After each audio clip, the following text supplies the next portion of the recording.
Cheese stuffing পরোটাটা এখন viral যাচ্ছে, তাই আজ টিফিনে চিজ স্টাফিং পরোটা করলাম।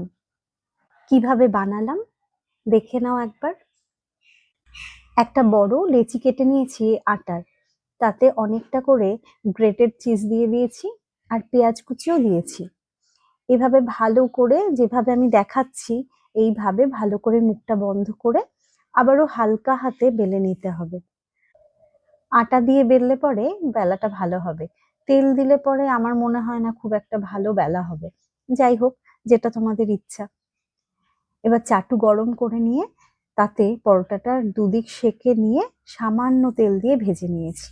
তোমরা চাইলে ঘিও ব্রাশ করে নিতে পারো, মানে ঘি দিয়েও ভাজতে পারো পরোটাটা। কিন্তু আমার মনে হয়েছে যেহেতু চিজ আছে, তাই সাদা তেলে ভাজাটা ভালো হবে। যাই হোক, তোমরা ঘিতেও ভাজতে পারো। রেডি হয়ে গেল আমার চিজ স্টাফিং পরোটা। দেখো, পরোটাটা বেশ লাল লাল করেই আমি ভেজেছি। টিফিন বক্সে পরোটাটা রাখলাম।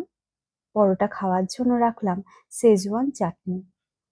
টিফিন বক্সের আরেকটা পকেটে রাখলাম শসা। ঘরে পাতা টক দইও রাখলাম, যাতে আমি সামান্য পিঙ্ক সল্ট আর চিনি দিয়েছি, আর একটা কলা। ব্যাস, রেডি করে ফেললাম আজকে টিফিন বক্স।